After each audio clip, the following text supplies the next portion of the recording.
So first, thank you everybody for coming. I know traffic is, having only been here for a week or so, we come every 3 or 4 months. Traffic never seems to get better. So thank you everybody for coming this morning through traffic to hear my presentation.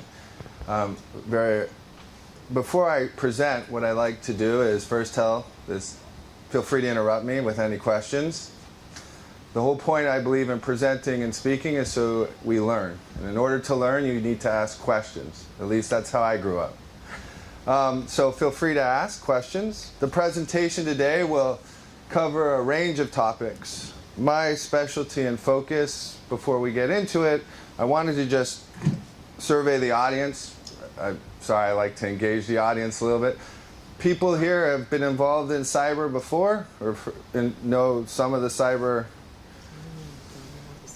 People here then working with public or private traded companies in either the United States or the UK. Okay.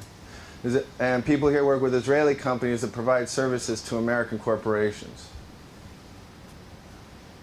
Okay. So my presentation today will speak to these different issues. And we'll cover this. I will tell you that if you're an Israeli company selling to the United States today, you need to be very aware of cybersecurity and the issues, and we'll get into all of the details. But please feel free to ask questions. This is my bio. If you want a copy of the presentation, you can give me your business card, and I'll gladly send it to you. I guess they want me to stay on my bio. My background very quickly before I get into it. I have a bachelor's and master's in computer science. I built and sold 3 technology companies ever before I became a lawyer. I then picked up a law degree. I worked at the United States Supreme Court. I then built another company, a legal technology services consulting firm. And I sold that one to the assets to Charles Rivers Associates. ISACA and FSHTCIA and I've helped write some of the certification exams. I do fully believe that having a real-world certification is a lot better than having a pencil and paper certification. So I applaud the effort. My focus today, I specialize in cybersecurity and cyber warfare, both in the law, and I not only head of practice, but I run a global consulting technology firm. We don't want any new clients, so I don't usually talk about it too much. We're based in 5 countries, and we have 20-plus people. The purpose of today's presentation, I'm here in my capacity as a lawyer, as a partner at Zeichner, Elman & Krauss. When the slides come back, in Israel, we have offices here in the museum, Migdal Museum. My Hebrew is absolutely offensive, so I'm not even going to try. The point being is that my practice specializes in cybersecurity and cyber warfare. What that means is cyber attacks done by state actors against private corporations, as well as cybersecurity. With privacy, I do because I'm a Poneman Fellow. I help write and involved with privacy issues. My clients, generally speaking, are in the United States are Depository Trust Corporation, Chase, Bank of America. I advise them globally. I help write the guidelines that make you have to worry about cybersecurity here, so it's good business for me. But the point being is this is what we're going to talk about today. If you have any questions, feel free to ask. The first thing I want to talk about is, this is the most common question I get in the United States. Is it real? Do we have to invest in it? Do we really care about memory sticks? Rather than randomly pulling some Israeli person's data that's sitting here in the meeting to show how cyber really works, I'll do it a little differently. Who here has a smartphone? I try not to. Who here has an antivirus program on their smartphone? Who here has a malware program that scans their smartphone? Who here is actively then monitoring for keystroke loggers on their mobile phone? So your mobile phone is a computer. Who here blocks and monitors the Wi-Fi connections when you're walking through your employer's office? I have people that walk around with a mobile device through their offices that are sniffing for networks. I don't need to hack your computer. I can hack the guy that's going into your office, and he'll walk around and find me a network. I don't need to worry about an open network that some IT guy has decided to set up so he can watch his Game of Thrones is a very popular TV show, I've come to understand, and people watch it using different mechanisms in Israel, which apparently leads to some ransomware here and there from what I've been told. The point being is that it's not terribly challenging. When you're, they're spear phishing, or it's a fancy word for me sending you an email to hack you. You're almost guaranteed, I think at 20 emails, you're near guaranteed. I think at 30 emails to an organization, you're guaranteed entry into an organization. Because why? Humans are inherently not terribly sharp about cybersecurity. Not because they don't care, not because it's not important. Today, every major corporation has either been hacked or doesn't know they've been hacked. There isn't really any in between. What I joke with people is, we've never heard of a major US law firm or one of the big 4 consulting firms losing their laptop. It's a miracle. Or losing an iPhone that wasn't encrypted. The truth being is that it happens to everybody and everywhere. So, this is what a cyber threat is.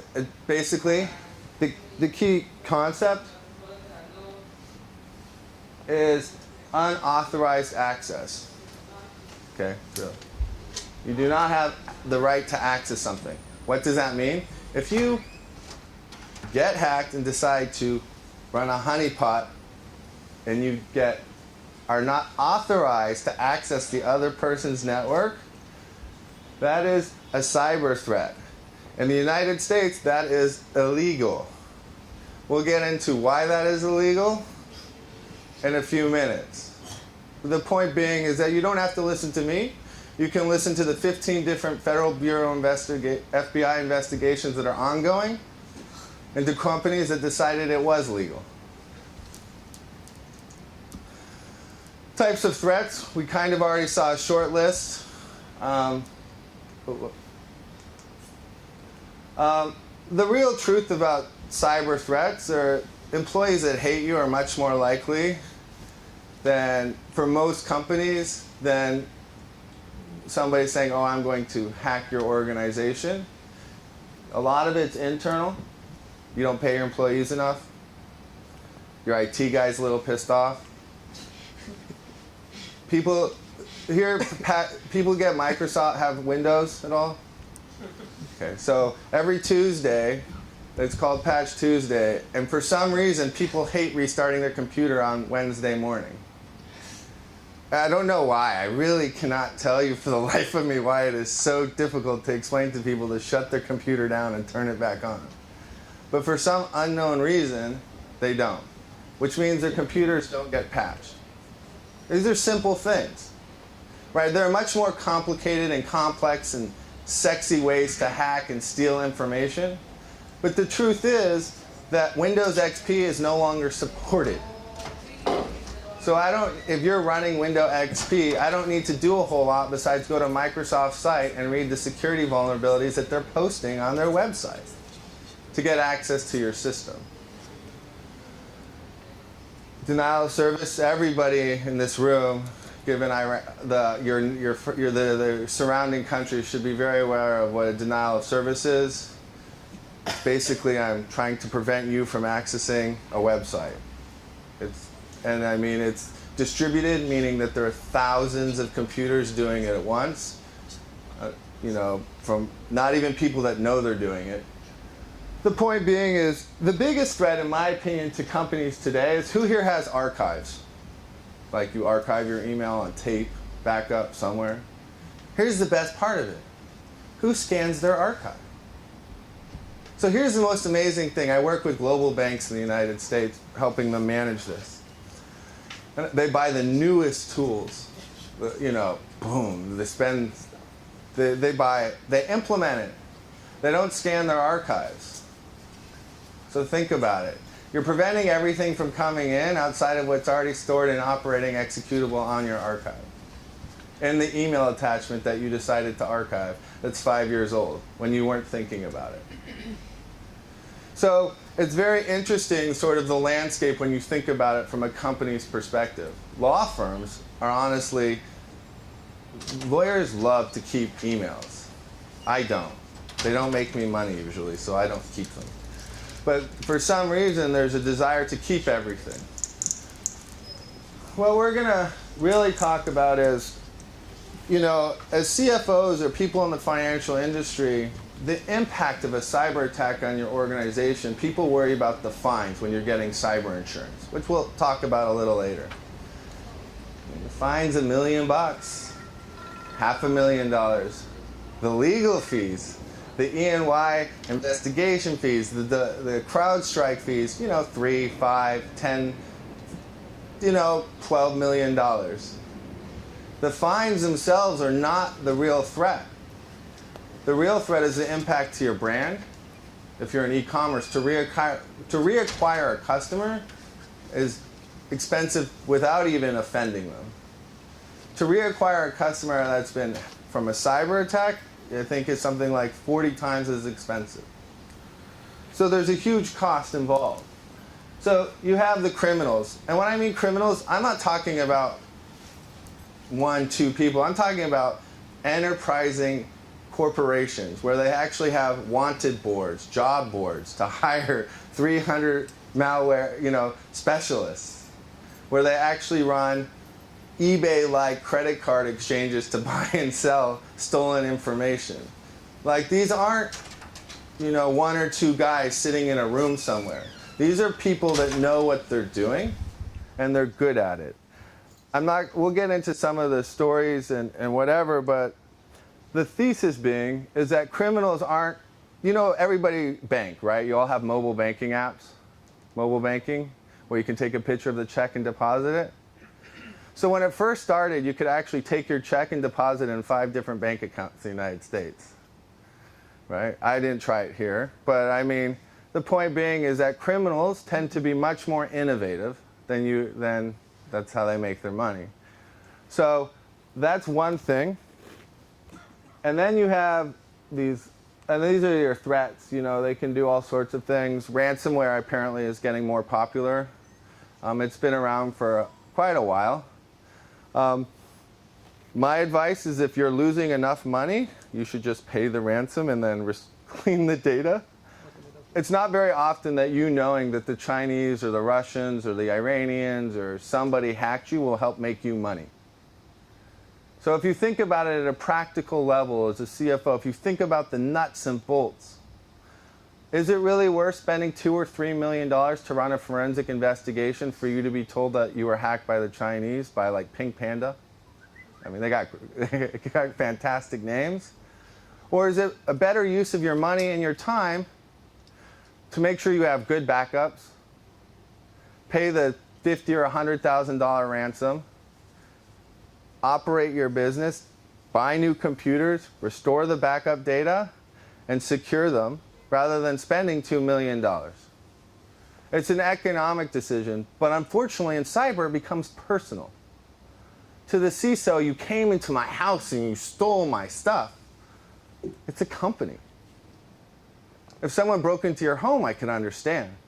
If you owned 100% of the company, I could understand. But if someone breaks into your office and takes your work computer, oh well, buy a new one. If they break into your home and steal all of your stuff, I understand.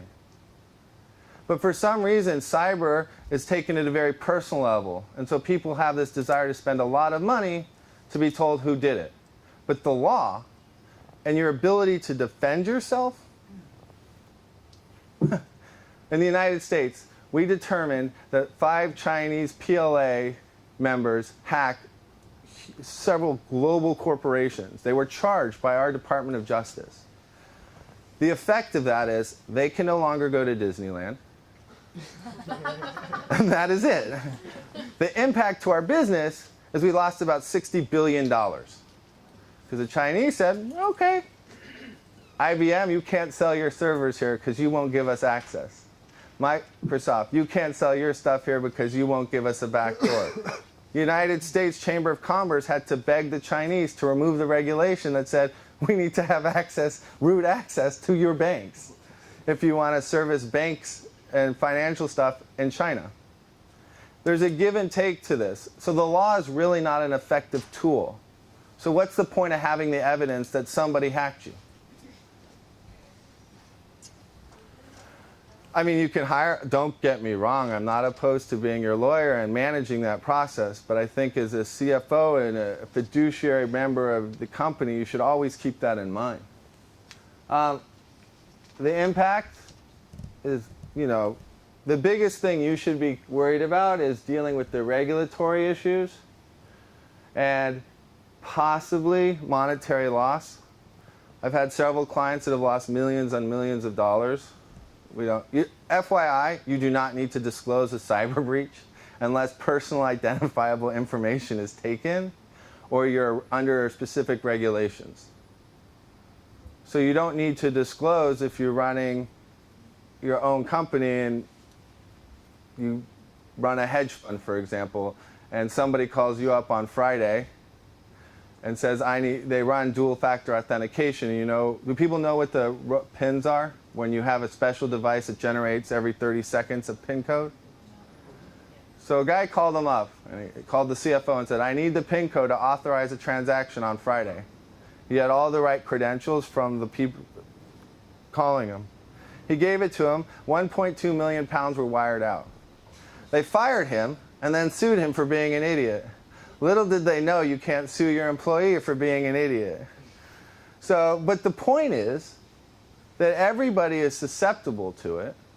What you need to think about is how do you educate and engage people and put the right processes in place to control it. People are inherently already in your networks. The question is, how are you going to stop them from and get them out or manage that risk? Then you have what we'll call state-sponsored terrorists and other sorts of people that are either ideological, political, and I didn't put it up here, and I probably should, but United States, unfortunately, the relationship between some of our intelligence community that might have decent cyber skill sets and the private sector are not nearly as close as it is in other countries. In China, I can take information and share it with the private sector. Unfortunately, Microsoft, Google, Boeing, Raytheon, they don't get that sort of business advantage. But believe it or not, it's not necessarily even illegal in those countries. People often impute this weird concept that just because it's illegal in our country means that you shouldn't do it to us. That's not how it works. It's what's legal in my country. And when I have 1.4 billion people and never have to leave my country, so I can't go to Disneyland. I believe they have Hong Kong Disneyland now anyways. So the point is that that's a problem, but you have this threat vector here. And for a corporation, let me tell you something. If I were going to be worried about cyber attacks, I would be worried about criminals and state actors and pissed off employees. Those are the three large groups. A cyber attack by a state actor is guaranteed to get in. Outside of like Chase, who spends $1 billion a year and opened an office 2 miles down the street from the NSA headquarters to recruit.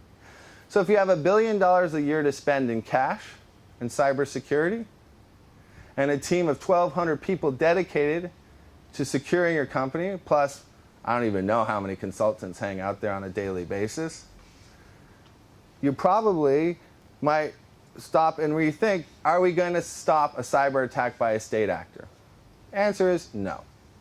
The real answer is, do we have insurance that will allow us to recover the damage that we may incur? And we'll talk about that in a minute. And then you have hacktivists. So I teach, I'm a professor of law at Rutgers School of Law and at Cardozo Law School, or at YU. And I was approached by a a part-time law student, teacher. She teaches the 4th grade. And she comes to me, she says, I have an ethical quandary. I had one 4th grader hack another 4th grader's Facebook account. So that's fantastic. But in all seriousness, the cyber threats today of what we're seeing will only get worse. And as the 4th graders become adults. I think that you have to recognize and understand that cyber is not going away. And the real truth of the matter is, at least if you do business in the United States, we're going to demand that as a supplier to a company, or if you're a subsidiary, or et cetera, you're going to see regulations.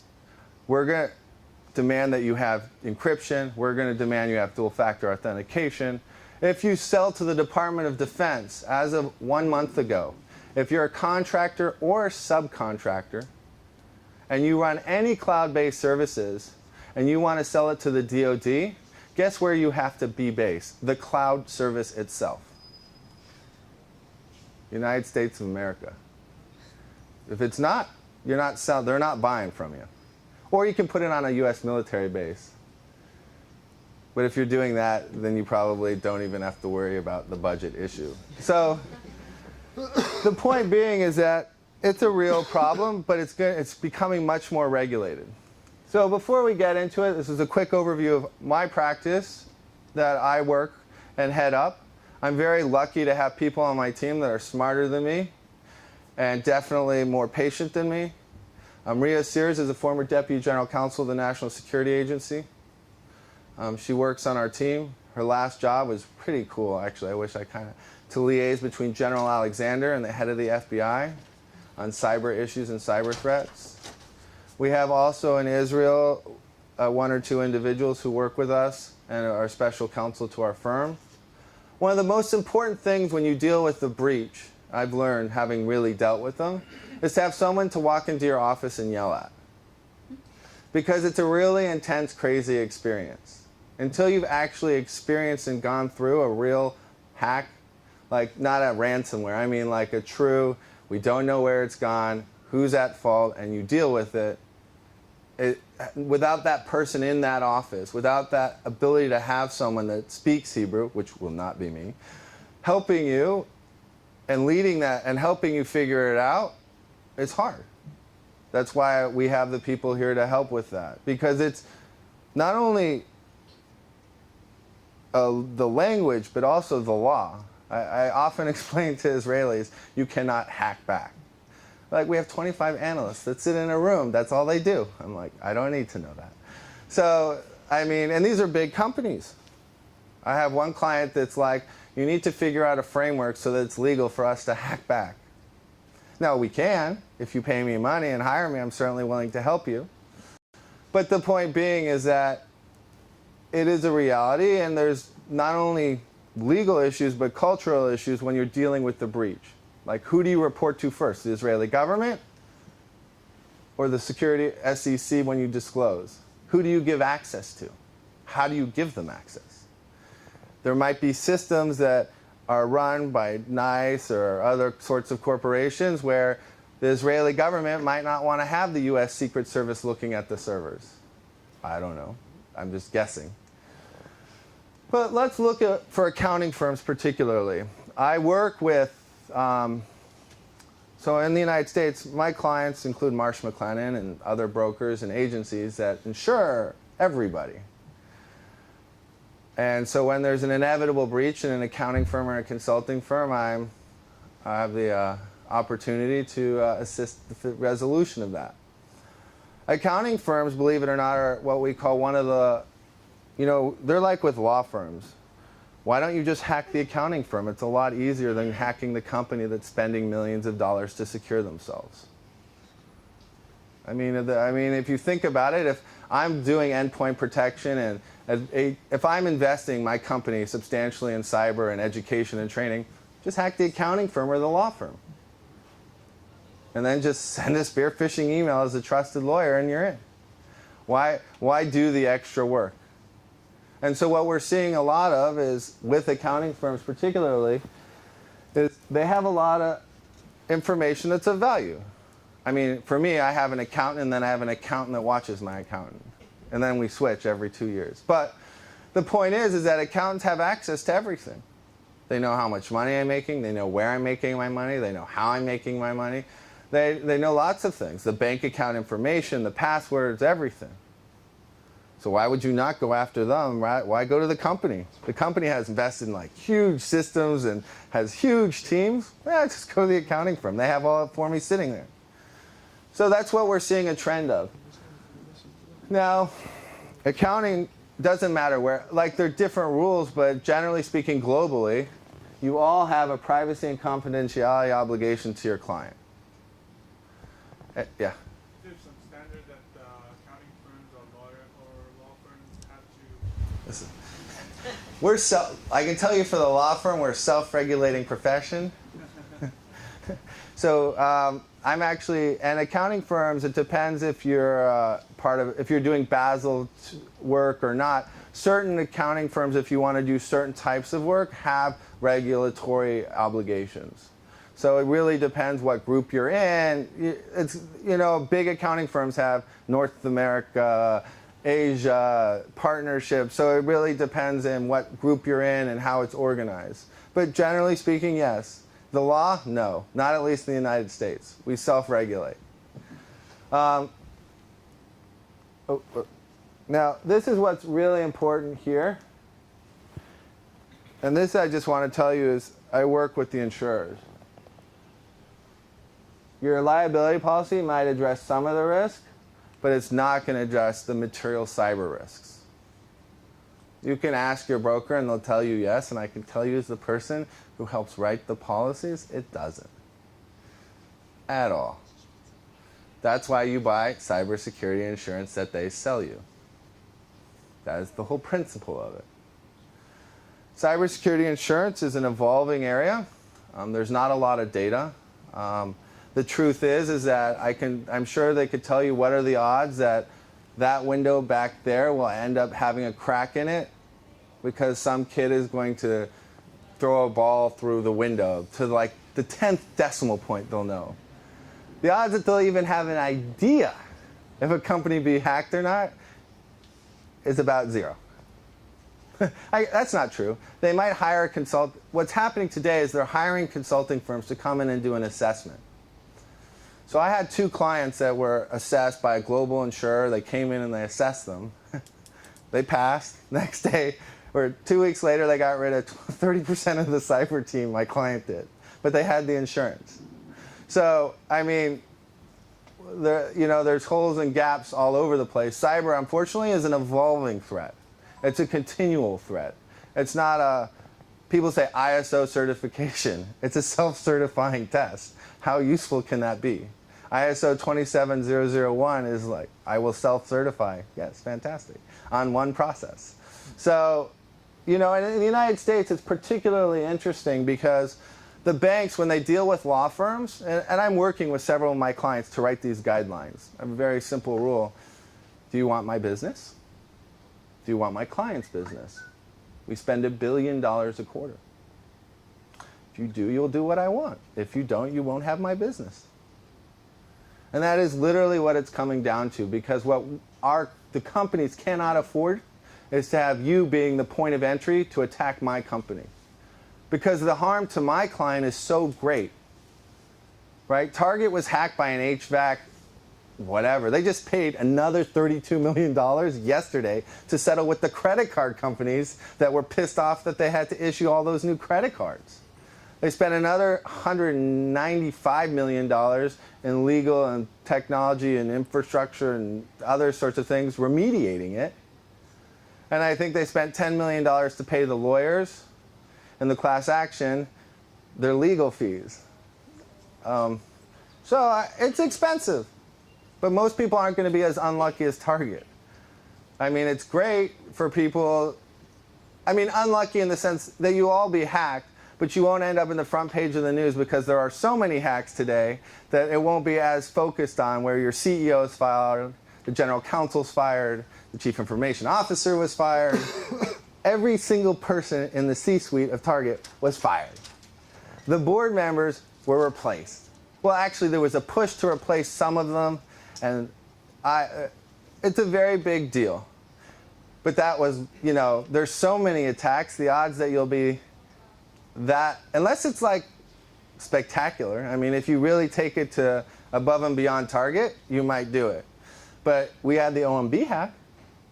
I mean, my polygraph and my lifestyle polygraph and what my wife's and my prior girlfriends and my family and everybody thinks of me, thank God the Chinese now have.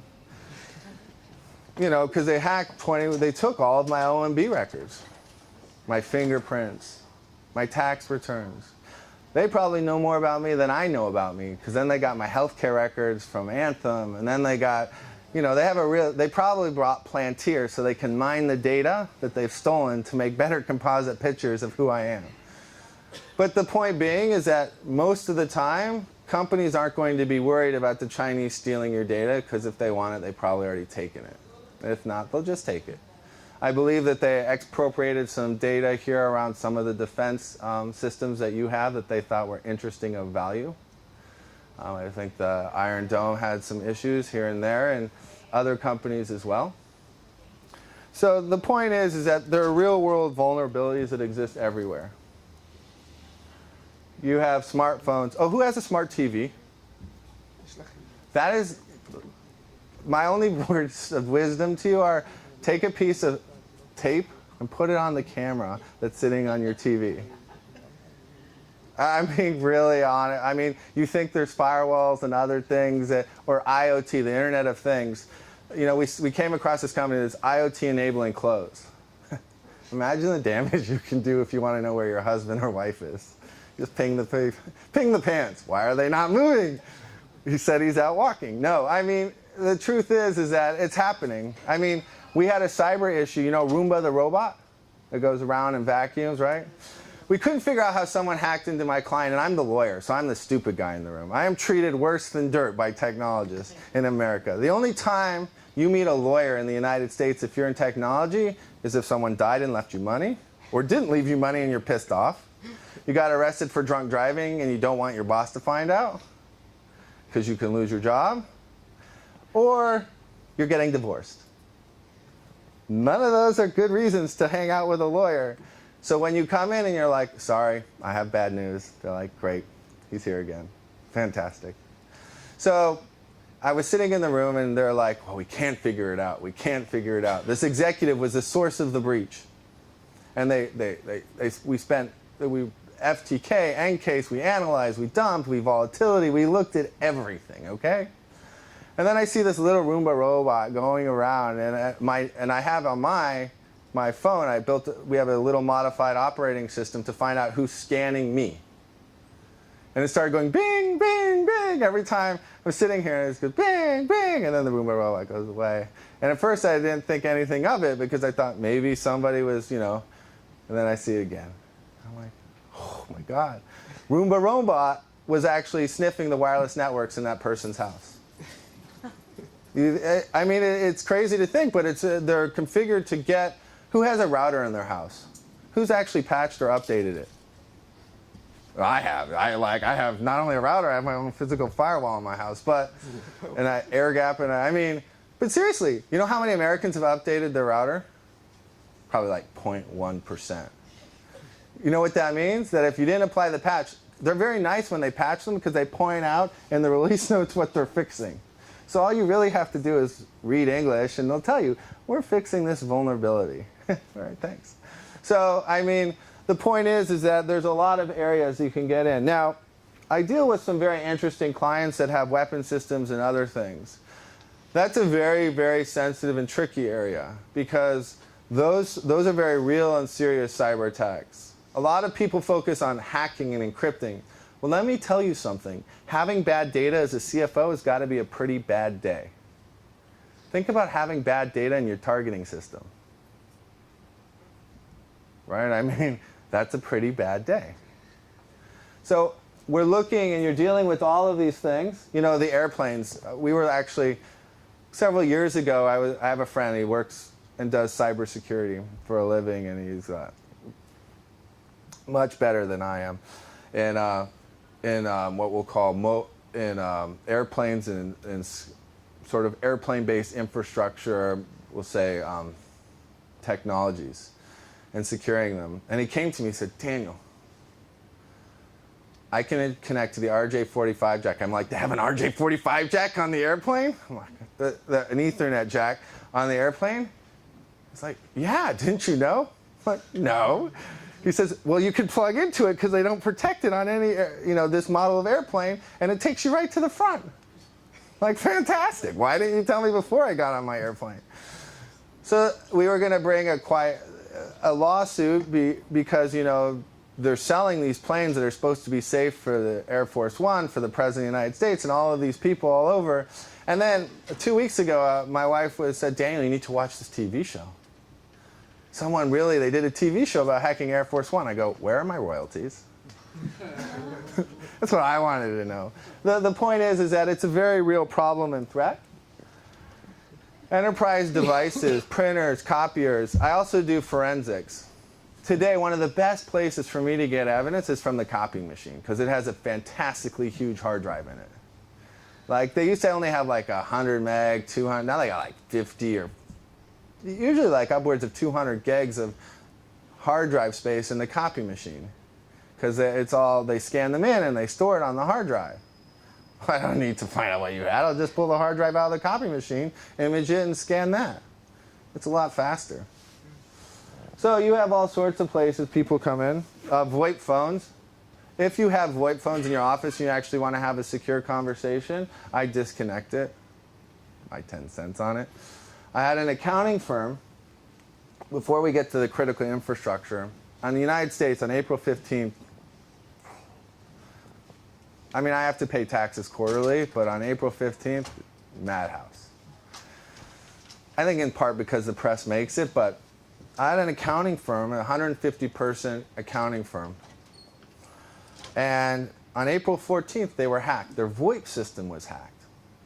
Now, they didn't change. They had like their brother-in-law or cousin or whatever install the VoIP system, and they didn't change the admin default password.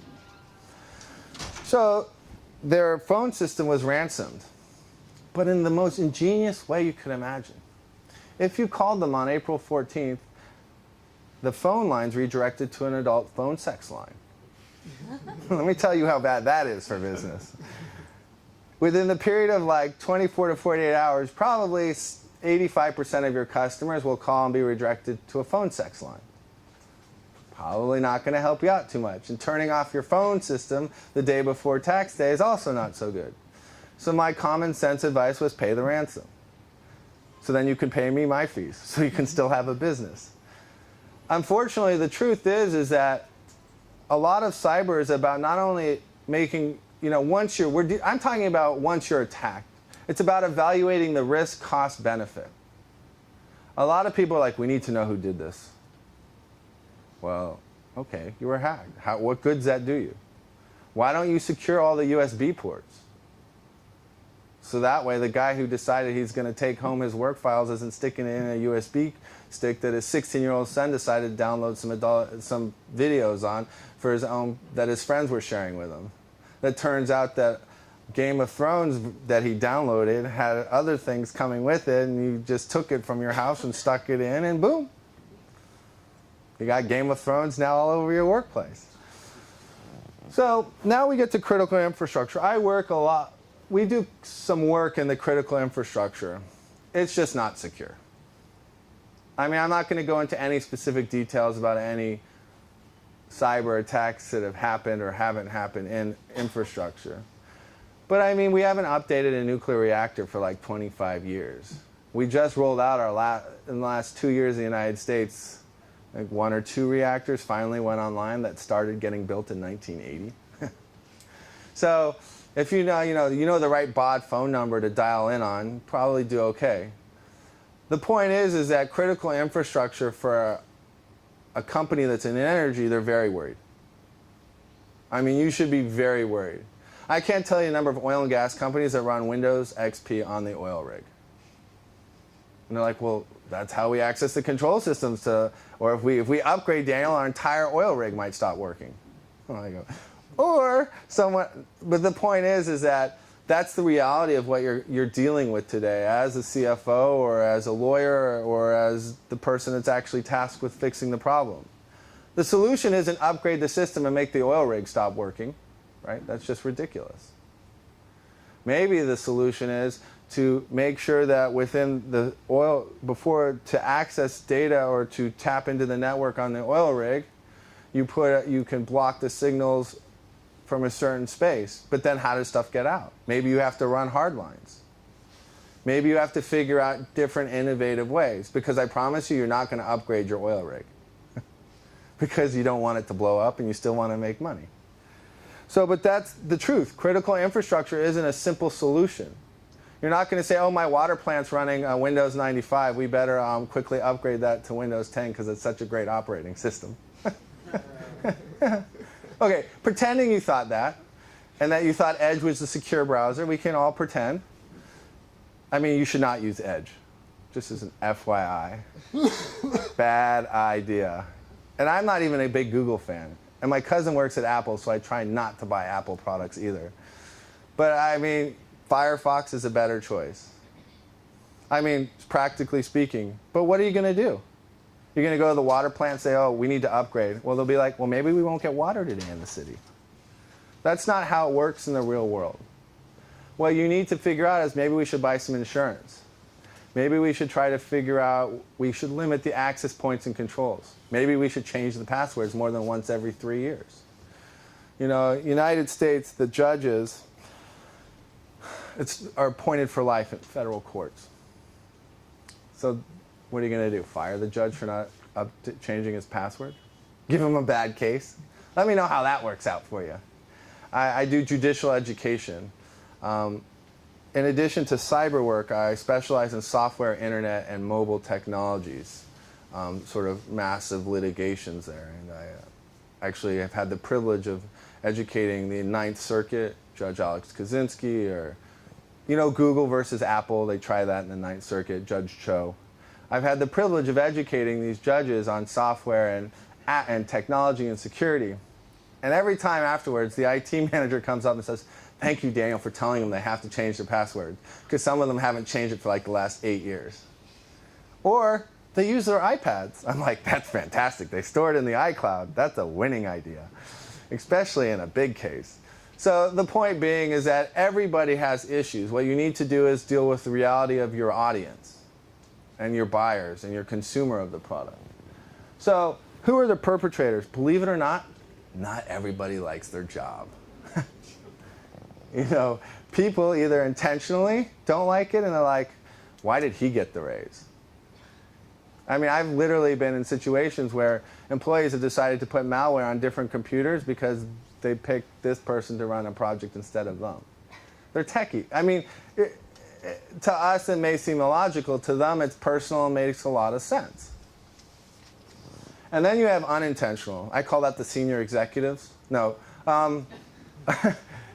You laugh, but you know, if the CEO and the general counsel and the CFO's passwords are still 111 or 1234 to unlock their phones, then the people at the bottom are probably, what's a password? I mean, you have to really have security driven from the top down. And you have to fire people for not doing good cyber hygiene.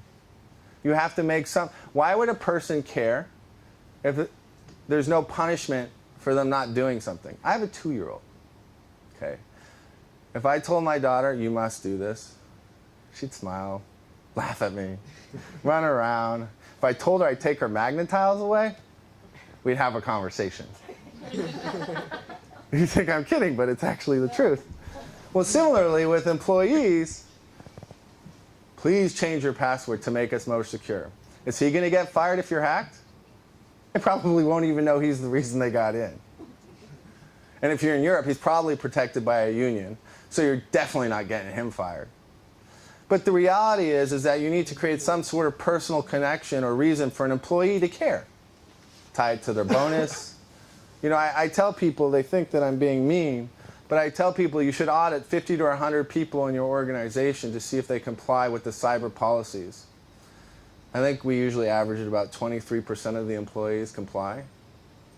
And the unfortunate reality is they then put in their permanent file that they failed to comply with the cyber corporate policies of the organization.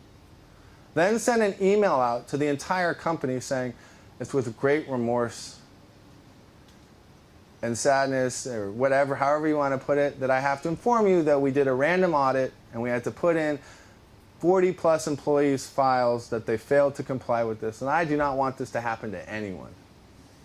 I strongly encourage everybody to get on board. Why does that matter? At least in the United States, when you go to get another job, there's only certain things you can tell the person that's doing a reference check. You can tell them if they failed to comply with corporate policies. You can't even tell them what they didn't comply with, but you can tell them they didn't comply. But all of a sudden, you've created a direct connection between an employee's behavior and caring. Like, you can teach people, you didn't win the lottery. You don't need to put in your personal details for like email, or you didn't get a package. Santa Claus did not come. You know, there are all sorts of, like, your CEO did not write you a personal email telling you to wire out $250,000. Now, granted, some cyber attacks are very well done, and it's very hard to stop just using technology. But those are what we'll call unintentional. The biggest unintentional is that a lot of employment environments, if you lose your phone, you don't usually tell your boss. That can be a problem. And we'll get into that in a second. You have all of these unknown third-party actors. Unfortunately, people really make a lot of money stealing your stuff. Your information is worth money, be it your personal information, or be it the IP information, be it your health records, your banking records, your grade school records, your latest designs. We have situations where accounting firms and law firms have been hacked when they're in the middle of a deal. Very suspicious. We see a lot of activity from different IP addresses that we're like, why is there all this IP activity coming out of Asia right now? And we're in the middle of a negotiation with an Asian company on the other side. At the law firm, not at the company, at the law firm, in the war room, in the document war room that the law firm's hosting. Well, they didn't trust the, yeah. Just a question regarding the employees. Do you have the data, like how many percent out of the penetration pie, if you will, relates to employees, whether it's intentional or not? It depends how badly you treat them. I mean, it really varies. I mean, some employees have very high, like where there's much higher turnover. And then there are others where they you get massages like at Google and free food, and you get to hang out, so people aren't intentionally going, oh, I'm going to. So it's really depending on the work environment that you're working in more than anything else, and what they have access to. Like in banks, the tellers versus the manager, it's very specific to the environment you're working in, and the whistleblowing and how it's set up. So then you have business partners.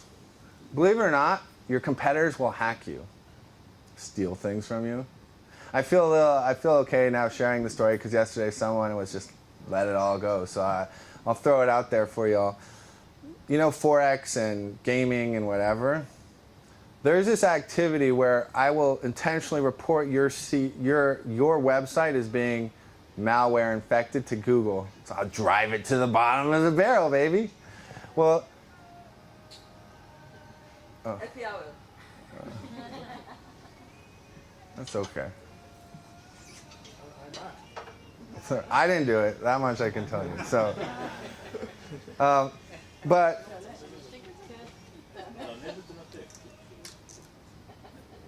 no, but I mean, it's a real problem today, right? It's kind of innovative. I don't even need to hack you. I just need to tell Google you have malware, or I register. I'll start answering.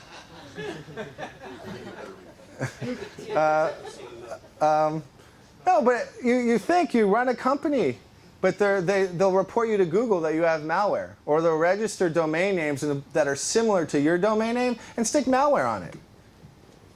And then they'll be like, haha. Because what happens is you make your business about people finding you. Well, if Google says that you have malware, bye-bye. I mean, Yahoo, who knows who's going to buy that? But I mean, well, they're run by Bing. But the point being is that people and criminals are very ingenious about how they do these things. But in the, in the mobile game, in the gaming industry, in the Forex industry, they're really thought leaders in this space. And they're very active in trying to actively demoralize their competitors. I use the word demoralize because I don't want to suggest that they want to steal their business or anything. Or lead generation. They'll put up a domain name very similar to yours and then send everybody spam from that they're you, right? I mean, there's all sorts of ways I think your business partners or the people you're competing with. I mean, I hate to say this, but your business partners, depending on what part of the world you're working on, you just should have. I tell people if you go to China, don't bring anything or buy new. And give it away when you come back and take the charitable deduction. Or you can wipe it, but that can be even that tricky.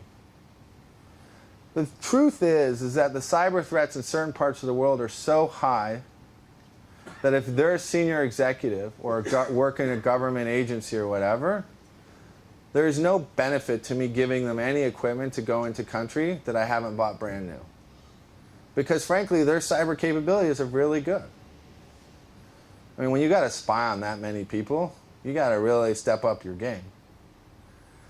But the truth is that, Russia, you want to run a website in that country, you want to run Google, you want to run anything. I mean, people fail to appreciate the value of information of what they represent access to.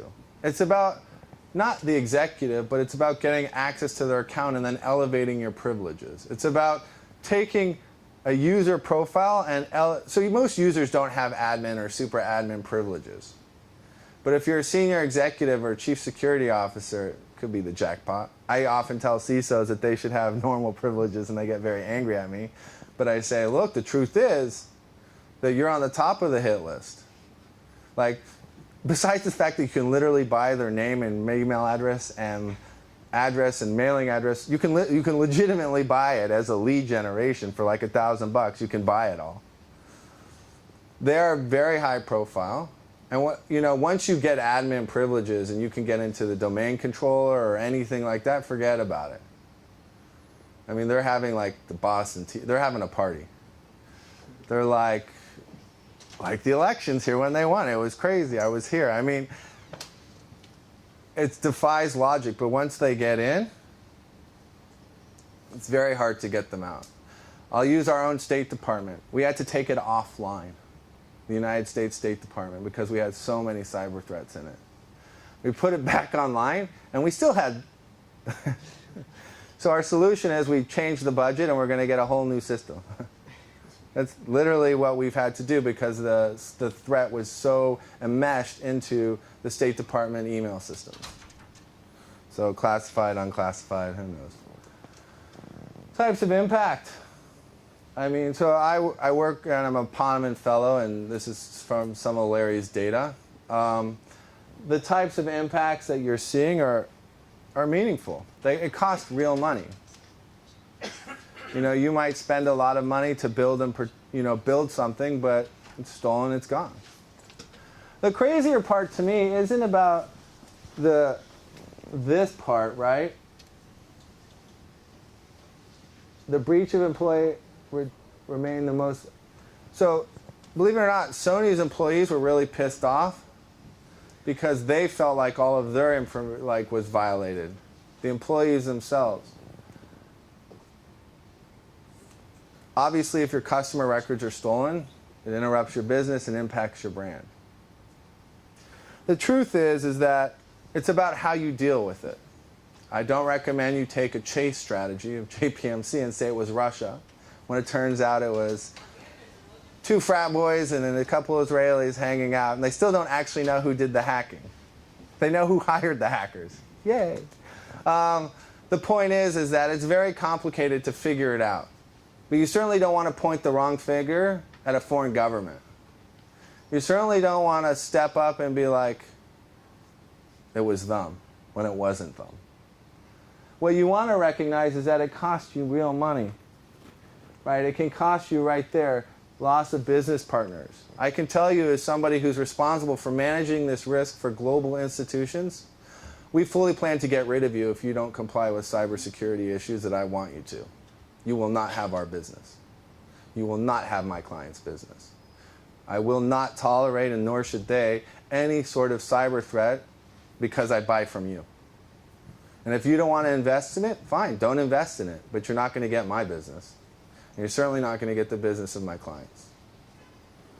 Because you ask why, we'll get to that in a few slides. From which population did you take this survey? This is Larry's and this is HP's. Okay. So their survey. Well, I helped write it with Larry. So there's a Poneman survey slide. This is from Hewlett-Packard, this data.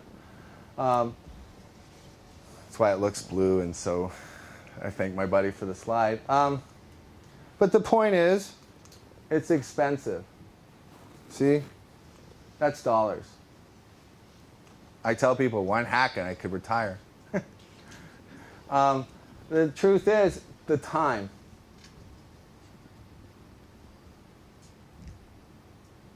Now, how long do you think it takes to figure out you've had an attack? That's how long it takes to fix it once you know. Some attacks sit in systems for years. So it'll take you 24 days to figure it out once you've figured it out, if you're lucky. So the point is that the number of successful attacks are growing. I'm going to just walk through some real world, some hypothetical case studies for you that I can say parallel some of real life examples.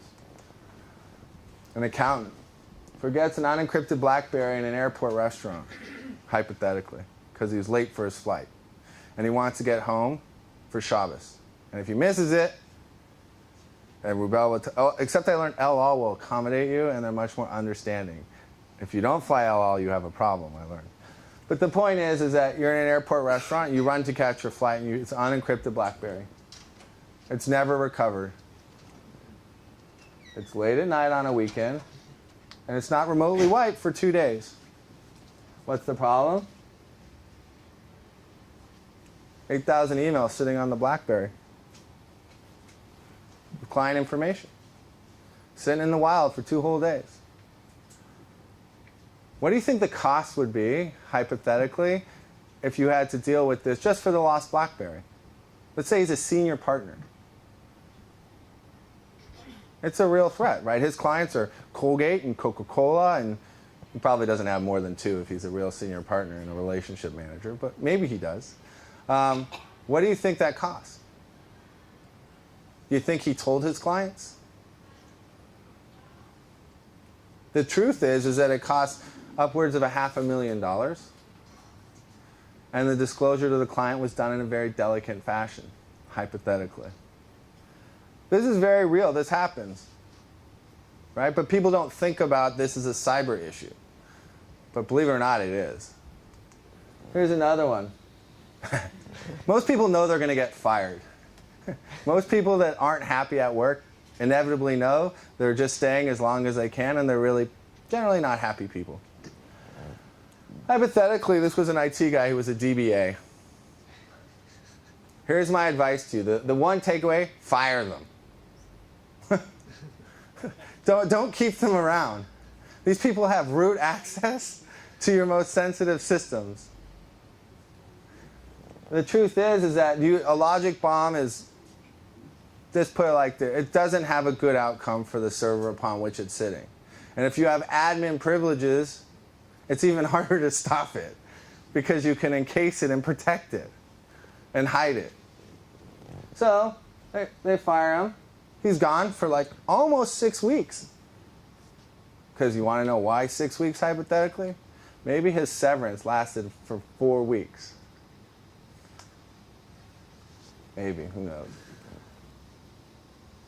Systematically corrupting all the critical data in the database. Now, you ask why corrupting versus wiping. Do you think it's easier to figure out that you've been hacked if the data is missing or corrupted? Missing. Missing. Missing. If the data is gone, you will have, it's pretty easy. Yes. It's off by like a little bit here or there, by whatever. Decimal point here, 10 cents there, 50 cents there. You might not notice it until the end of the quarter when you're trying to figure out, why did we make an extra $140 million? Hypothetically, that could prove a problem. And then but the trickier part is you have to go back and figure it out. The hard part then is then you need an IR team. Then you need someone to look at the logs and figure out when it happened, when did it occur, how do you verify and validate the data.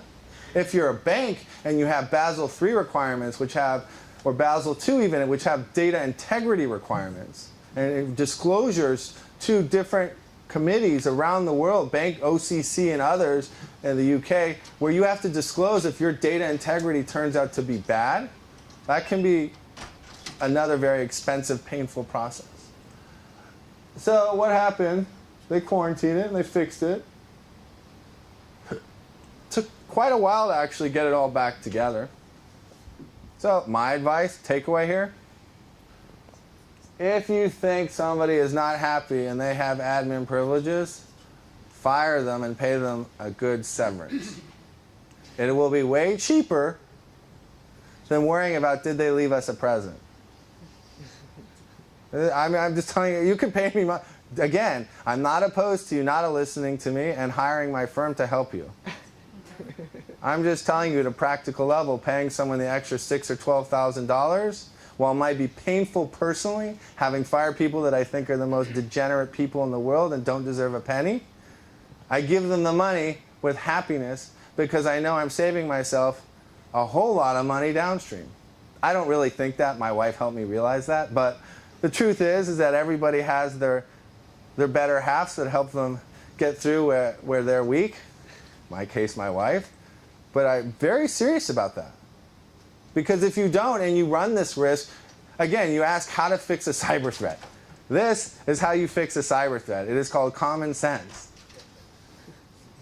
Now, don't get me wrong, you need endpoint protection. You need to have active monitoring. You need there's actually really interesting stuff in Israel even, Israel, then they come to Silicon Valley, so it's hard to figure out where they claim they are, but originate here, that you have the smaller ones like Niotron, and you have CyberArk, and all sorts of these where they're going to look for anomalies in your network, or there are several of them where they're looking for anomalies because they already assume you've been hacked, or energy signatures, or others.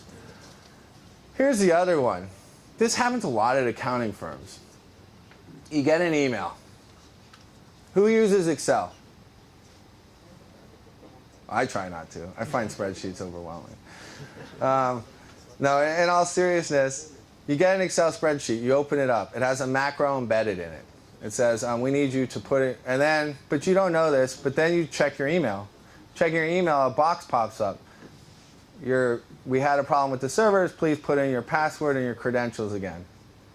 Thank you very much. I mean, it's that easy to run a command interface. On Windows, it's literally you hit run CMD, and then you can pick whatever command, format, It's very easy to wipe a computer hard drive. It's a little harder to pop up a window to ask for credentials. But if you spend like $60, you don't even need to know how it works. You can just buy it and stick it in somewhere. My point is that they look legitimate, right? And there's emails for trying to figure out when you're being spearphished. But the truth is, it's hard to know when it's really well done. I mean, it happens to law firms and accounting firms and consulting firms where they get an email, the procurement people get an email from a partner and say, looks legit. The header, the whole 9 yards looks, and the account, the client name, everything looks legitimate.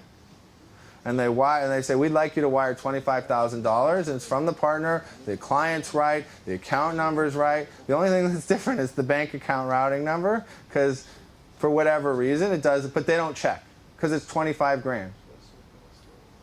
I maybe here you make it $5,000. But I mean, the point is that they then wire it out. It's gone. one of the biggest problems law firms in the United States are dealing with are they think they've got a new client and they retain us and they give us a $100,000 retainer and they wire it in and it's an international wire. I've tried to wire money to Bank Leumi and it takes way more than 3 days for funds to hit. But in the United States, theoretically, it usually takes 3 to 4 days. For some reason, getting money into Israel takes like 12. I cannot figure out why. But the point is that they wire the money into the law firm's account, their escrow and IOTA, their escrow account. Okay? The client then emails them over the weekend, I've decided that we don't want to move forward with this. Can you please send me back my funds? The law firm thinking, oh, sure, the guy wired me money. We know it's good. I'll just wire it from a different account. So they do. Then, Monday morning, here it'd be like a week later, but Monday morning in the United States, you get an email. Funds did not clear. I mean, it's a huge problem for professional service organizations right now in the United States. So here's the solution. Besides, obviously, investing a lot and hiring us, you could just have 2-person release requirements to wire money out. Right? I mean, what's...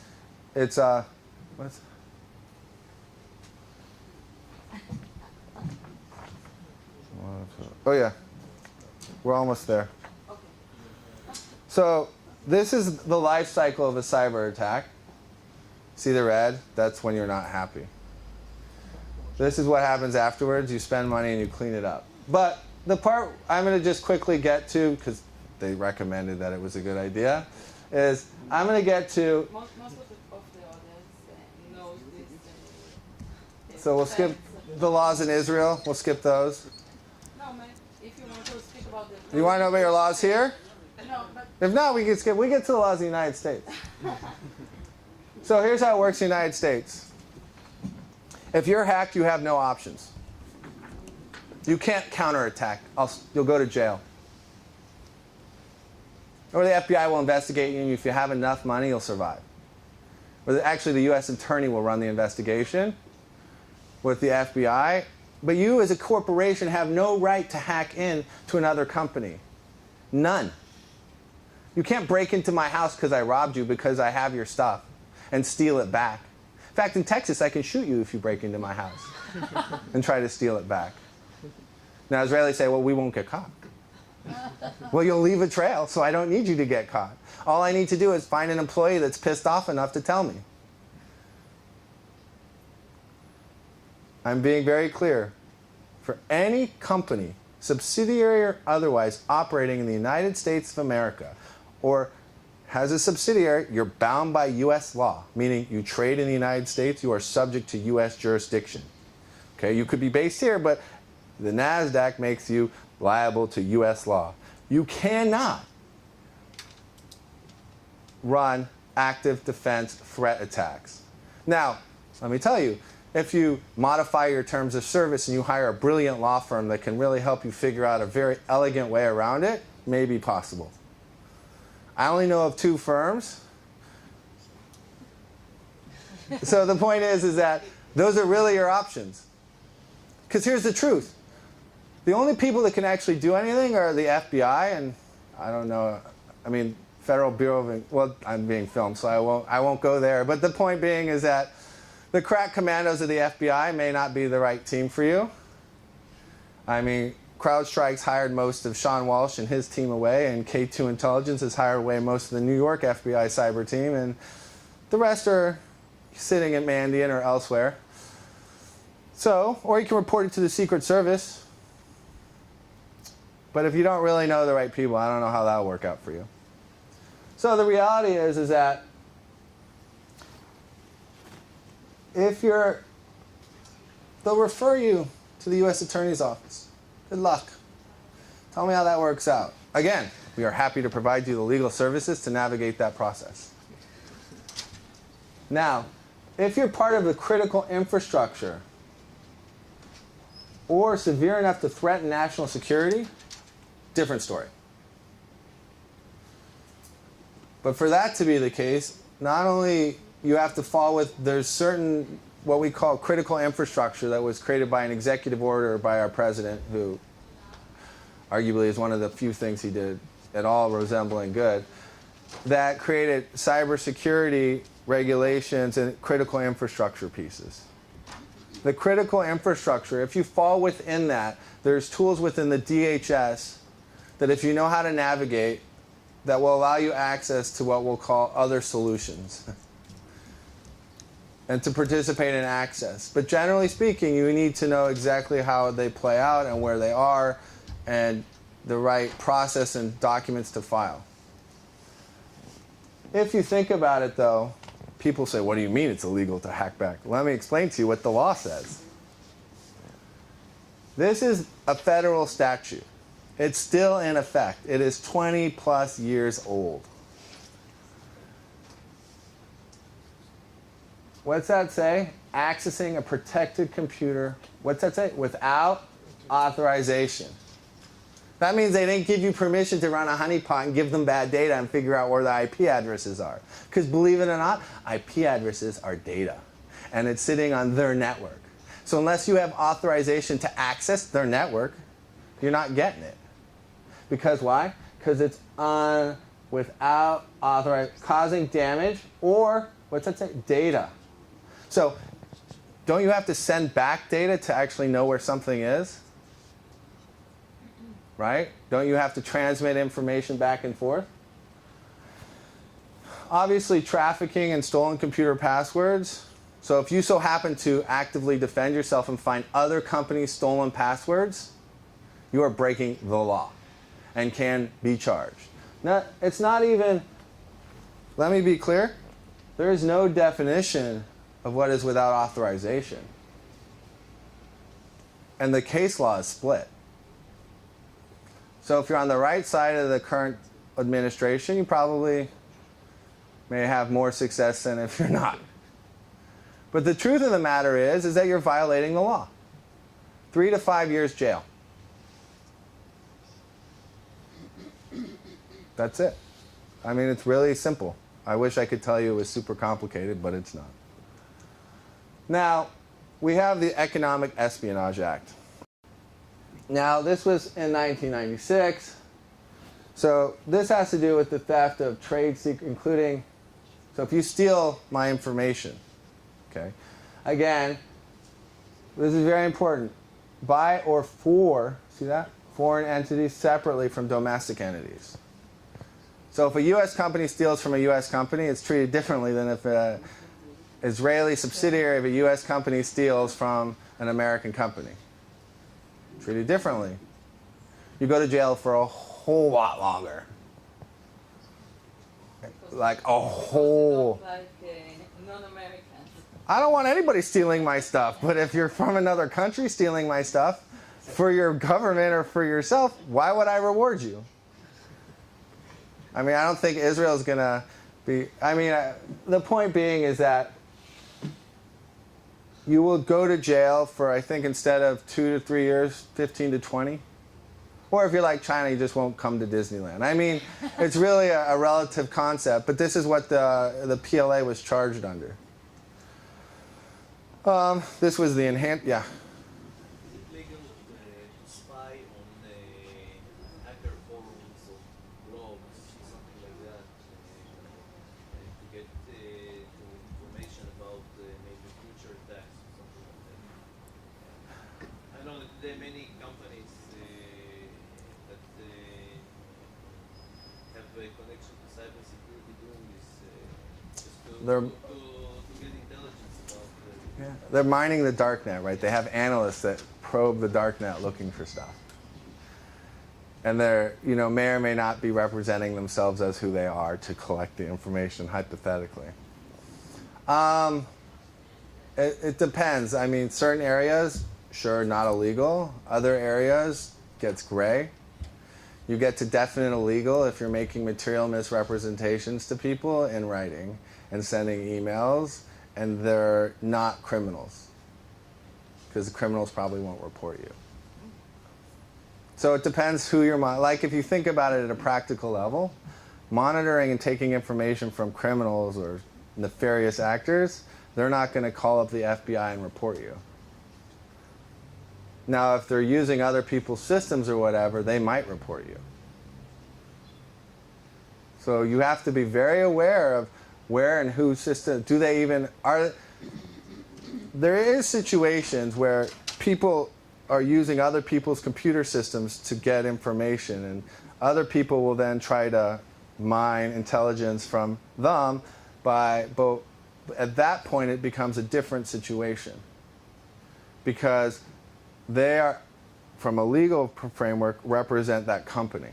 They're part of, so you're no longer dealing theoretically with criminals, and then it's the company's right, but the company will probably be grateful for you telling them that they had a. So it's all sort of relative to how it all plays out in the specifics. This is the National Cyber Incident Response Plan.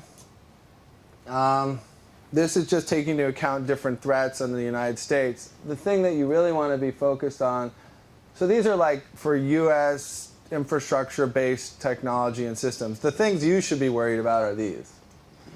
So last week, the FTC ruled against, the FTC administrative judge actually ruled against the FTC itself, saying that the FTC didn't have the right. Because the FTC basically claimed that this company didn't adequately protect the information. This is for any consumer information the FTC works. Comcast, the cable providers in the United States, 2 weeks ago just settled for, I think, $500,000 with the FTC for failing to protect consumer information. Okay?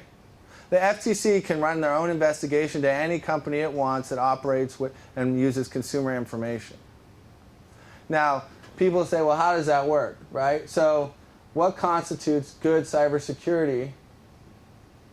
This is a personal opinion, not representative necessarily of my firm, where regulators can be doing more good than harm. Or more harm than good.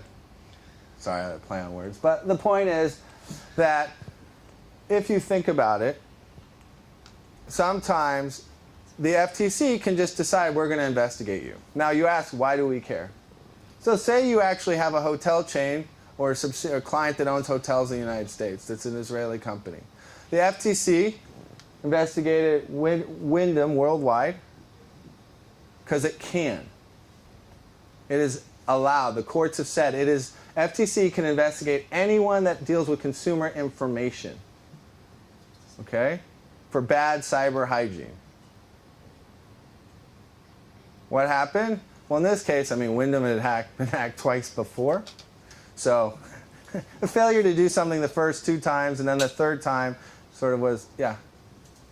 If your client knows that you're using email and uses emails with you, how come you can breach the privacy obligation of your company? If they're using, sorry, I couldn't hear. If you use emails with your clients, how come you breach the privacy obligation? Are you a lawyer or an accountant? Neither. Well, then you have no privacy obligation. The only person that has privilege to protect the communication, I don't know if I fully understand the question, but if you're asking about who has The responsibility of the privacy. Oh, to protect the information. Yeah. Oh, because I have a contract with you. You're the consultant and you're using email. If you're the reason I get hacked, I'm suing you because I'm being sued by other people. Because that's in our contract. You won't do business with me otherwise. You won't do business with my clients. I won't do business with you. It's bad business for me to agree to do business with someone where I can't sue you for not being and practicing good cybersecurity hygiene. You don't like it, don't take my business. That's how that works. The FTC, however, doesn't even need that. They can just say, I want to investigate you. They can just say, they get enough consumer complaints, they'll just investigate you, because they can. Right? In this case, it was a good reason. 600,000 consumers' records were stolen, $10.6 million in fraudulent damages. The argument was interesting, because they said the consumer wasn't actually damaged. Because in the United States, you're liable for only $50 of credit card fraud. The credit card companies are the one who actually had the $10.6 million in damages. The court said that the FTC has the right to act in behalf of the interests of the consumer itself, and the aggregate of the $50 was sufficient to merit their right of authority. Obviously, this makes a lot of companies in the United States more aware. The SEC. So if you're publicly traded, the SEC, this is for people now that are funds and advisors. This will eventually come to everybody. This is the warm-up round. Protect confidential and sensitive information from third parties. Okay. So this is what they published in a guidance opinion. Then, after that was issued, people didn't really listen. I don't know why. So what did the SEC do? He stole $1.2 million and used it to remodel his house. I really hope it was a nice house. But the point is that they settled the charges. He didn't go to jail because it's what the point being is the settlement worked out in his favor, I guess. But the thing is, establish the required cybersecurity policies and procedures in advance of a breach. So meaning they didn't even have the right procedures, the company, in place to protect the information. Well, the SEC is going to hold all publicly traded companies at some point to that standard. They've actually started to hire, a good friend of mine is a chief operating officer of the SEC. And they started to hire what we call cyber auditors. Because they're going to come into your company and audit you for your incident response plan, for your network security, for your encryption, for your authentication. Because a threat to the shareholder has been deemed material today by the Securities Exchange Commission. And if you want to trade, at least if you're an investment advisor or a broker-dealer today, you have to disclose that. And you are disclosing it. Having worked with several clients, you are providing that information. So, let's talk about if you do business in New York State. Or you don't even need to do business in New York State. You could sell to a company that does business in New York State, like Chase, like Bank Leumi, like Mizrahi. Oh wait, no, I take that. They're not. They're in California. My apologies. Or TD Bank, or Procter & Gamble, or Pfizer. So, the Department of Financial Services, lucky for you, doesn't cover Pfizer or Procter & Gamble. They do cover all the financial institutions and insurance. So New York Life, MetLife, any of those. So what they did is they realized that cybersecurity was a problem. And to give you an idea of the influence of the DFS, they generated $5 billion in fines for the state of New York last year alone. The Manhattan DA received $800 million for cybersecurity from the settlements alone. These people carry a lot of meaningful authority, we'll say.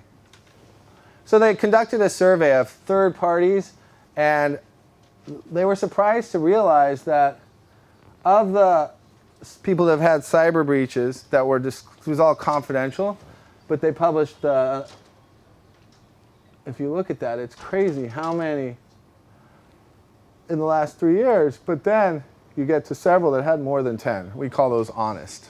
We call these people, they just don't. See, the truth is, and I was talking to the DFS about it, and they go, well, why is this? I go, because they don't have anybody on their team to tell them. So, you're seeing the monetary damages. Again, they just don't know. So what does that mean, really? So luckily for me and for everybody that works in the legal profession, they published this report, which was the start. This was in, I believe, March of 2015. It's on, you can find it. It says the report highlighted for financial insurance companies reliance on third-party service providers for critical banking functions as a continuing challenge. department is now considering, among other things, regulations, cybersecurity that would apply to who? The relationships with third-party service providers. That's law firms. That's accounting firms. That's the uniform people. That's anybody that provides stuff. So, what is the new requirements? What is in them? This was published in an open letter November 9th of 2015. I think it's now finally on the website of the DFS, so you can read the full letter if you're interested. Covered entities would be required to implement and maintain written cybersecurity policies and procedures. Now, it's not saying may, can, it says required. Okay? Now, third-party service provider management. They'd have to not only my clients are like the banks and the insurance companies. So they're required now, and it's not bad anyways idea, and we're in the process of doing it, to implement and maintain policies and procedures to ensure the security of sensitive data that can be accessed by third-party providers. But it gets better. We now are requiring multi-factor authentication for the third-party service providers to have if you want to do business with us. This is like I tell my friends, I joke with them, finally CISOs will get paid what they're owed. But what's going to happen is that each covered entity, meaning each banking, financial institution, insurance company, not the third parties, but the institutions themselves, are required to designate a qualify, keyword, qualify, to serve as the CISO. They're actually telling them, you need to have somebody that can be a CISO. I mean, it's pretty good depending where you sit in the food chain. Now, people say, is that where it stops? No. They've recognized that application level security is equally important. Now, again, if you sell anything to a bank, you're a third-party service provider. So, application security. Each covered entity would maintain and implement written procedures, policies, and standards. Security of all applications utilized.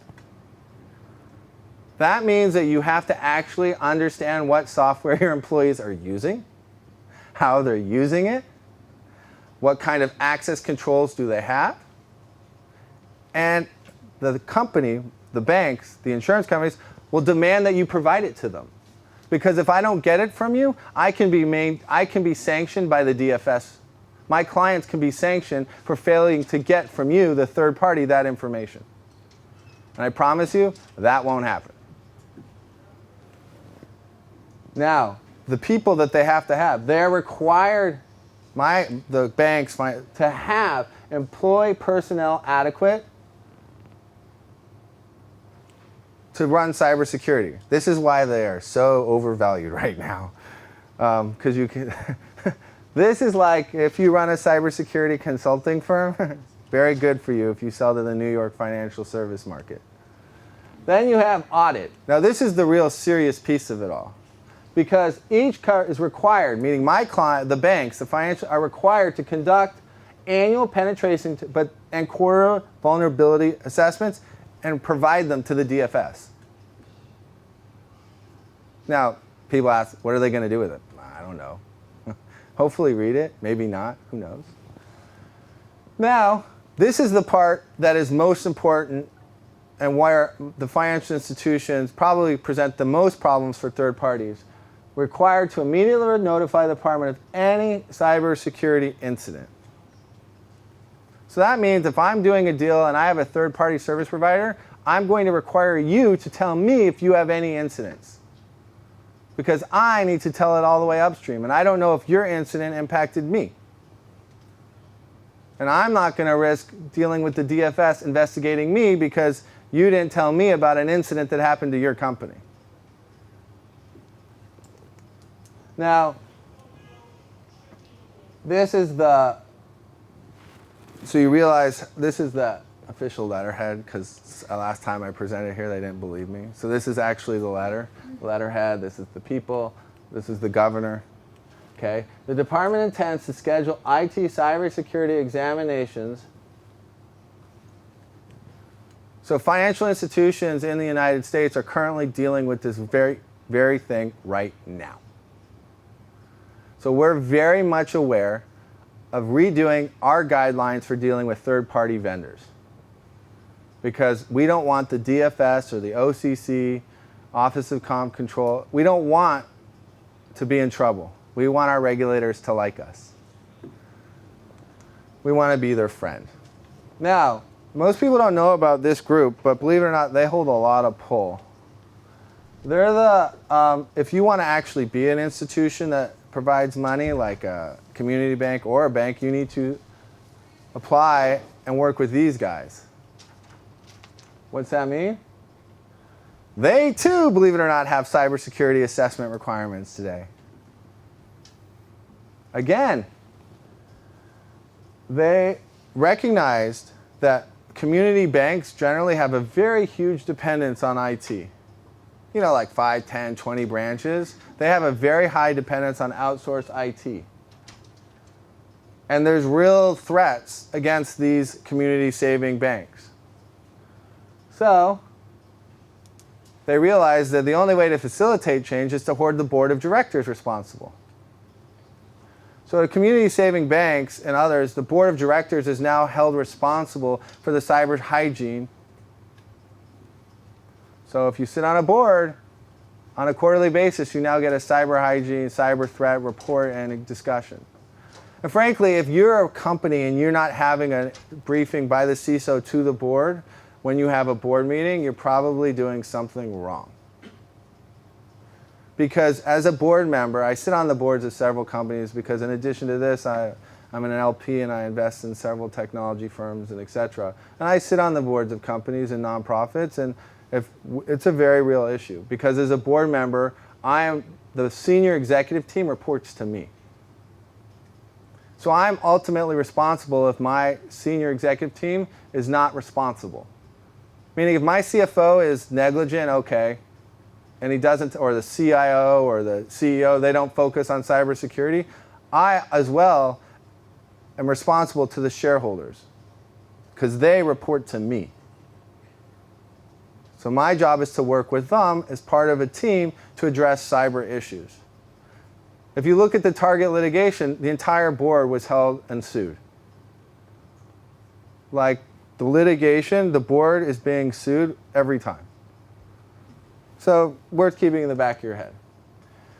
The OCC. Now, if you're a bank in the United States, and I'm talking largely about banks, if you sell into healthcare and you don't know about HIPAA today, forget about it. HIPAA passed the High-Tech Act, and I'll quickly talk about that. But basically, they'll fine you lots of money if you don't encrypt your information and if you don't have the proper controls in place. If you're a healthcare company selling in the United States today and aren't working to comply with the HIPAA High-Tech Act, let me know. I mean, so I steer clear of healthcare. If you're working in medical devices, the FDA CFR 11 for mobile apps and technologies is also looking at cybersecurity requirements and audits for medical devices. But let's be honest, like that's not going to happen for a couple years. They're just now learning how Israel has compelling, amazing technology around cancer detection using mobile devices and other like mobile. There's just some really interesting technologies that are available coming out of Israel. And the FDA, unfortunately, is going to eventually require a cybersecurity audit and review. But it's not there yet, so why I didn't really bring it up and focus on it. However, this is here. This is the head of the currency controller. So if you want to be a bank, these are the people that give you your charter, okay? They adopted a standard. So what happened, remember I told you guys about the critical infrastructure? So let me just quickly go back because it's where I forgot to mention it. Okay, right here. If you see right here, this NIST, National Institute of Standards and Technologies, they were mandated and funded to create cyber standards for companies. So it's kind of weird because they created a standard called NIST 800, and then there are different variations, and that's sort of the cybersecurity roadmap for which most regulatory bodies are expecting companies to comply with at some level.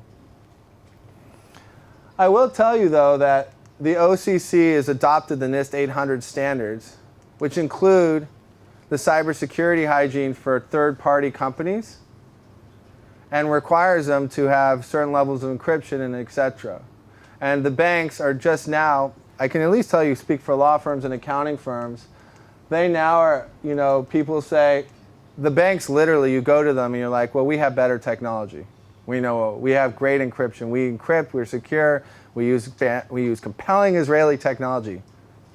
I don't care. We don't care. You use our systems, better or worse, and that's how it is. And they're not going to change. And frankly, as much as a law firm it is painful for us, I can appreciate from their business point of view. Right? Right or wrong, I don't know. The focus, though, today is that banks have invested huge money into cyber at all levels. So now the risk is the vendors. It's all the suppliers. It's all the third-party companies in the United States and Israel and Mexico, Canada, that are trying to sell my clients services. You're not secure. You're a huge threat. So A, I'm going to require you to have insurance. I'm writing the guidelines. So I can tell you that if your company doesn't have cybersecurity insurance for at least 3 big banks, you won't get our business. You will not get my client's business. It is not an acceptable risk. We will not accept your Here's another thing. This isn't like SOX where the CEO or CFO just signs saying okay. I'm going to require you to disclose any material change in your staffing cybersecurity needs at the employee level so that I'm aware if you don't have the right people on your team to secure your organization. Why? Because these people, the controller of the currency, the people that are my regulators, have made it very clear to every financial institution in the United States that they hold my clients ultimately responsible for anybody's behavior. So I'm obviously going to hold everybody I can equally, if not more, responsible. So this was just kind of in America we have Awareness Month. I don't know if they have the same thing in Israel, but we have Cybersecurity Awareness Month. The president of the United States, I'm not going to say his name because it kind of irritates me, designated October as a National Cybersecurity Month. Cybersecurity is a year-long activity, people. But it was important for the month of October. And I believe when the Chinese, was it the vice premier or was it, what was the name? I'm blanking. When the head of the China current party came, they had a discussion about cybersecurity. And they reached an agreement with the United States that they weren't going to hack us. And we weren't going to hack them. We noticed a decrease for 1 day. That's while he was in the United States. You think I'm kidding, but it was like national news in the United States. Other U.S. agencies. So right here, they're the broker-dealers. So these people right here, if you're a broker-dealer, they're running their own audits and investigations today. They're actually going to walk around and look at the USB ports on your computers. They walk around our office and they look for papers and USB and everything. It's a real, and if it's an issue, they'll note it. So this is just, you know, the loop of love, as I call it. You have an incident response. Then you have the government kind of gets involved and helps you out a little bit. Then you go, Then you're dealing with these are all the topics that you have to deal with. So you need to have an incident response plan that actually works and has been tested with real world simulations, not only in Israel, but in the United States. You have to not only test it, you have to run it all. Then you have the FINRA. Any questions? Yeah, I mean, you just mentioned that you have to have the response plan. And you talked about earlier how in the U.S. you're not allowed to hack back and do active defense. But of course in Israel, we all know there's a more practical approach sometimes to cyber. Yes. So that if something happens, an Israeli company might call a friend from Shimon Time or something, and they'll come in, they'll fix the problem. But he doesn't exist, so we don't have to But worry. that's the problem, right? Because everybody in the room are auditors, and if particularly if it's a public company, you have to have disclosures about cyber events, and you have to put more of those. And so there's a challenge, right, for auditors, Yeah. how they're going to explain You- how they fix the problem. You raise a fantastic point. You guys actually will confront this situation. Most people we speak to don't. They're like, whatever. As auditors, you have you're in a very, very difficult situation because a lot of companies in Israel, the way they handle a cyber attack is they, like everything else, it's through your personal network. You might know the CEO of ComSec, you might know the CEO of whatever, okay? You'll call him and say, I have a problem. Well, as an auditor, you have to disclose and report and all of these things. So how does that work?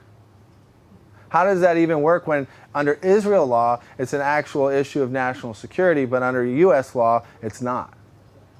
How do you disclose? What do you disclose? How do you disclose it? What do you do if your client has Israeli state secrets or technology that is operating, and they also sell to the US government and they're publicly traded? We have clients that are in these situations. And you have to not only ensure that your incident response plan is appropriate, but that your disclosures are equally appropriate.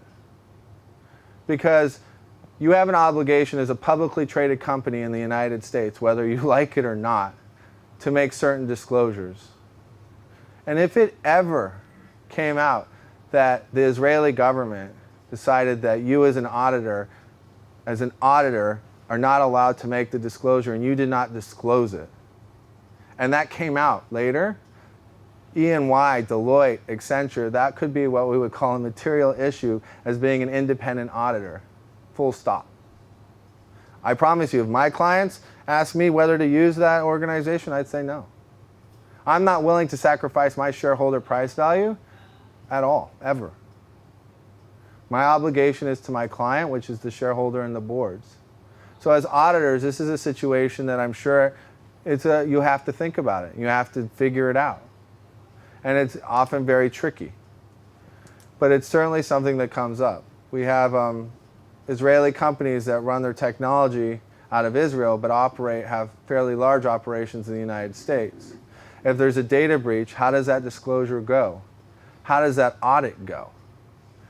How does the PII, the personal identifiable information, and the disclosures around that play out? And unfortunately, most lawyers, their response to when you come to them and say we've been hacked is power it down. For me, it's awesome because then I'm like, you just tripled the cost of the investigation. I'm sure that CrowdStrike or FTI should send you a gift basket, but I mean, disconnected from the internet. Unfortunately, most lawyers aren't very aware of the appropriate course of action that needs to be taken when helping a company navigate those risks. FINRA, same. They're starting their assessments. One other topic I want to touch on, just because you raised a really good point. Incident response plans, as for global companies, are very tricky. Everybody here has heard about the safe harbor. The kid in Ireland that didn't like Facebook and got a little angry, and basically the European Court of Justice said, safe harbor, too bad, and basically created a very large opportunity for many consulting firms and a big headache for about 4,600 US corporations like that. I feel like somebody got a gift somewhere. But the point is that make privacy and information and managing a data breach and the incident response plan has become so much more complicated. We have a client that does vehicles. It's an Israeli company.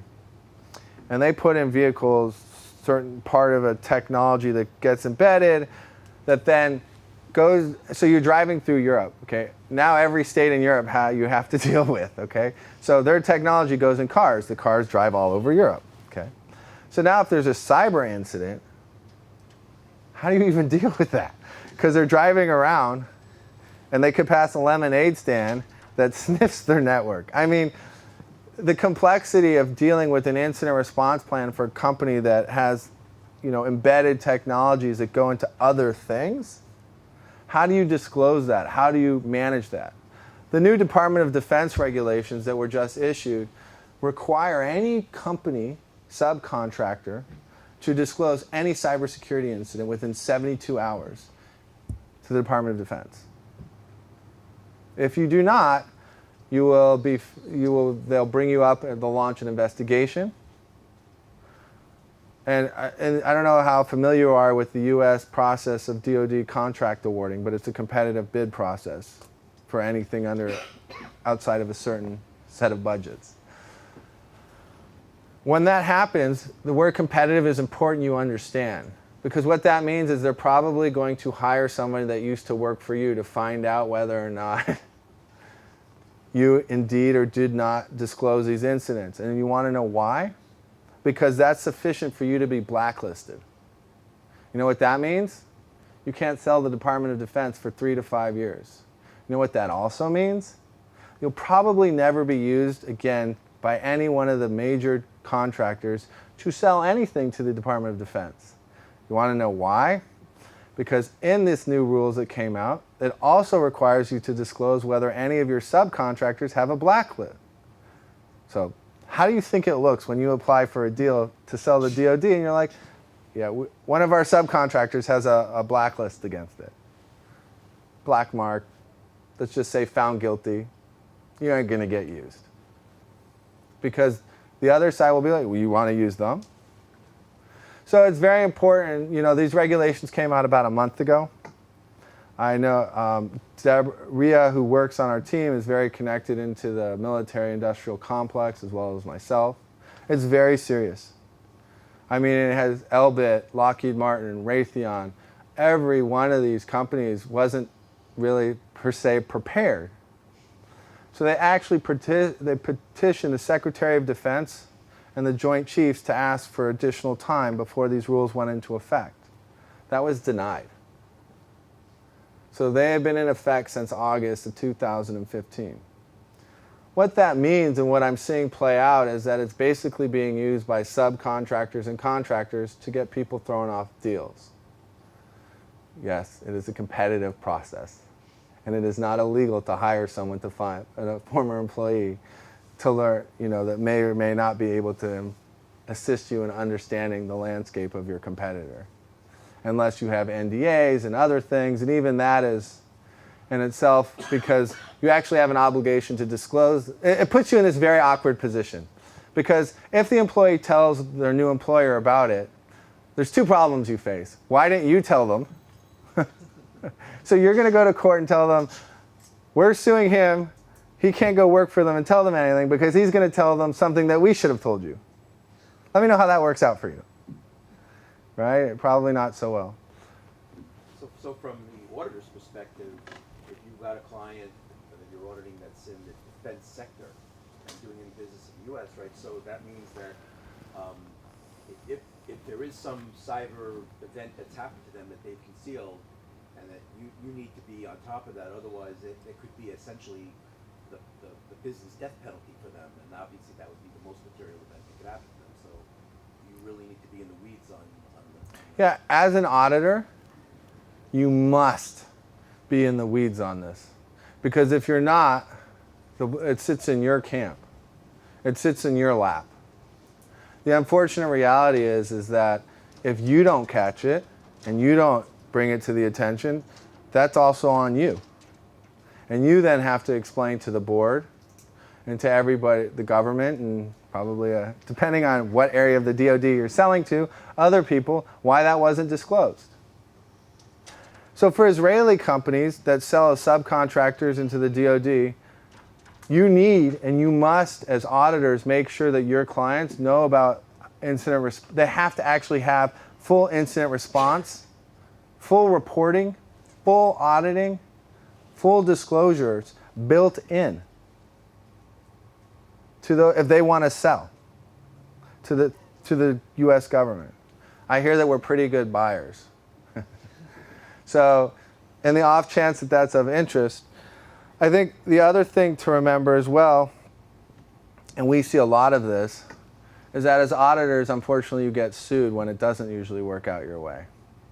The liability to an auditor today for failure to being diligent about cybersecurity and the audits they conduct is very, very high. I can tell you a hypothetical story where there was board meetings and this auditor was sitting in the board meetings and they had a discussion about cyber issues and the auditor had actually been compromised. They didn't tell their client. In fact, the only way the auditor found out is that the FBI pulled in their client and told them there was an issue. The unfortunate reality of today is that cybersecurity, not only is it an issue for your business and will you be hacked or not hacked, but if you don't have the right processes and controls and you as auditors aren't monitoring and tracking and recording them, you're not only doing a disservice to your client, but you will expose yourself to professional liability. Because who's going to use an auditor that results in the loss of a massive Department of Defense contract? Who's going to use an auditor that results in massive OCC investigations because we didn't make sure about having the right incident response plan? Who's going to use an auditor that the Department of Financial Services of New York State found that we didn't have a chief information security officer and our auditor failed to tell us? These are the real world situations that we're helping clients deal with and figure out. And I tell everybody that if you want the benefit of trading on the US exchanges, if you want the benefit of US dollars, the unfortunate reality is that you're subject to these rules and requirements. You don't have to, but if you want to, that's the rules. And the rules are only going to get more difficult and strenuous. They're only going to get tougher. So I thank you all for your time. If there are any additional questions, I'm happy to answer them. And if you'd like a copy of the presentation, you feel free to come up, give me your card, and I'll mail it to you. And if you're interested specifically in cyber attacks and state actors, that's an area I specialize in. There's an article that's publishing in the Harvard National Security Law Journal that I co-wrote with the head of the US military cyber program. They thought I might be a little qualified. So it sort of explains how cyber attacks and state actors and how you're basically violating international, the whole thing, but that's time for another discussion. So I'm going to turn it back to my colleague here and say thank you all very much.